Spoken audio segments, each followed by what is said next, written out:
காஷ்மீரில் பயங்கரவாத தாக்குதலுக்கு 18 ராணுவ வீரர்கள் உயிரிழந்துள்ள நிலையில் அங்கு மேற்கொள்ளப்பட வேண்டிய பாதுகாப்பு ஏற்பாடுகள் குறித்து உள்துறை அமைச்சர் ராஜ்நாத் சிங் டெல்லியில் இன்று ஆலோசனை நடத்தினார்.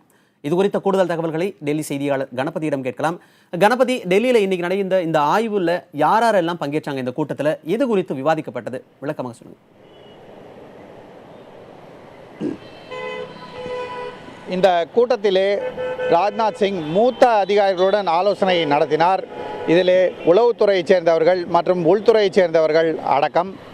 இதிலே ஒன்று, காஷ்மீர் விவகாரத்திலே உளவுத்துறை மூலமாக தகவல்கள் வருவதில் தாமதம் ஏற்பட்டது ஏன்? தீவிரவாதிகள் ஊடுருவிய விவரம் உளவுத்துறை மூலமாக ஏன் சம்பந்தப்பட்டவர்களுக்கு தெரியப்படுத்தப்படவில்லை? இதை தவிர ஆயுதங்கள் கடத்தி வரப்பட்டது எப்படி? இதெல்லாம் எந்த சமயத்திலே எப்படி நடந்தது போன்ற விவரங்களை எல்லாம் கண்டறிய வேண்டும் என இந்த கூட்டத்திலே முடிவு செய்யப்பட்டிருக்கிறது. ஒரு பக்கம் உள்துறை சட்டம் ஒழுங்கு மற்றும் உளவுத்துறை சம்பந்தப்பட்ட விஷயங்களிலே நடவடிக்கைகளை எடுக்கும். இன்னொரு பக்கம் இராணுவத்துறை அமைச்சகம், அங்கே இராணுவத்துறை அமைச்சர் மனோகர் பரிக்கர் பயணம் செய்யும்போது அவர் மாநில அரசு மற்றும் அங்குள்ள இராணுவத்தைச் சேர்ந்த அதிகாரிகள் ஆகியோருடன் கலந்து ஆலோசனை செய்து இராணுவம், BSF ஆகியோர் மூலமாக எல்லை முழுவதும் பாதுகாப்பை பலப்படுத்துவது, ஊடுருவலை தடுப்பது, இதற்கான நடவடிக்கைகள் ஒரு பக்கம் எடுக்கப்படும்.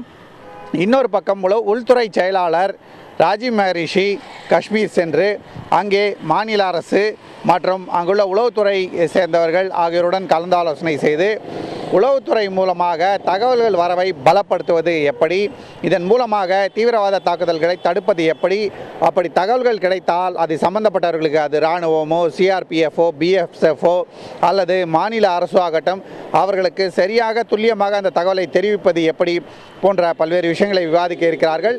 ஆகவே மத்திய அரசு ஒரு கட்டமாக அல்ல, பல கட்டங்களாக நடவடிக்கை எடுக்க திட்டமிட்டிருக்கிறது. இதற்காகத்தான் இப்போது தொடர்ந்து ஆலோசனைகள் நடந்து கொண்டிருக்கின்றன. கணபதி, ஒரு பக்கம் இந்தியாவின் மீது கடுமையான தாக்குதலை நடத்திவிட்டு எங்களுக்கும் இந்த சம்பவத்திற்கும் சம்பந்தமே இல்லை என்கிற துணியில் அமெரிக்க வெளியுறவுத்துறை அமைச்சர் ஜான் கெர்ரியை நவாஸ் ஷெரீப் சந்தித்து பேசியிருக்கிறார். அது மட்டுமின்றி ஐநா சபையில் பாகிஸ்தான் பிரதமர் நவாஸ் ஷெரீப்பை இது சம்பந்தமான பிரச்சனையை சொல்ல இருப்பதாகவும் தகவல் வெளியாகி இருக்கிறது. இந்த விவகாரத்தில் இந்தியாவின் அடுத்த கட்ட நகர்வுகள் எப்படி இருக்கும்?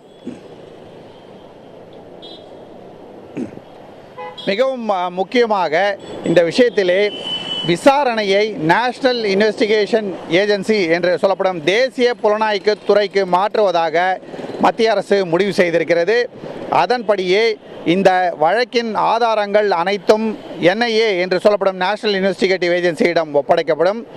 சம்பந்தப்பட்ட தீவிரவாதிகளின் இரத்த மாதிரிகள், இதை தவிர அவர்கள் பயன்படுத்திய ஆயுதங்கள், இதை தவிர அவர்களிடமிருந்து கைப்பற்றப்பட்ட மற்ற பொருட்கள், இவையெல்லாம் நேஷனல் இன்வெஸ்டிகேஷன் ஏஜென்சியிடம் ஒப்படைக்கப்படும்.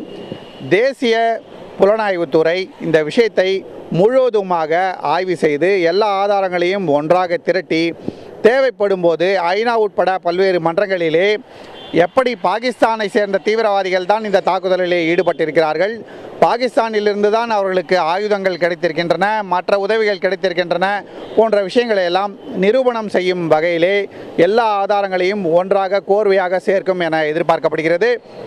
இது மத்திய அரசை பொறுத்தவரை மிகவும் முக்கியமான முடிவு. ஏனென்றால் தீவிரவாதிகள் கொல்லப்பட்டிருந்தாலும் இந்த தீவிரவாத தாக்குதல் பாகிஸ்தான் மூலமாகத்தான் நடந்திருக்கிறது. அங்கிருந்து தான் தீவிரவாதிகள் வந்தார்கள், அங்கிருந்து தான் அவர்களுக்கு முழு ஆதரவு கொடுக்கப்பட்டிருக்கிறது போன்ற பல்வேறு விவரங்களை உறுதி செய்ய வேண்டும், நிரூபணம் செய்ய வேண்டும்.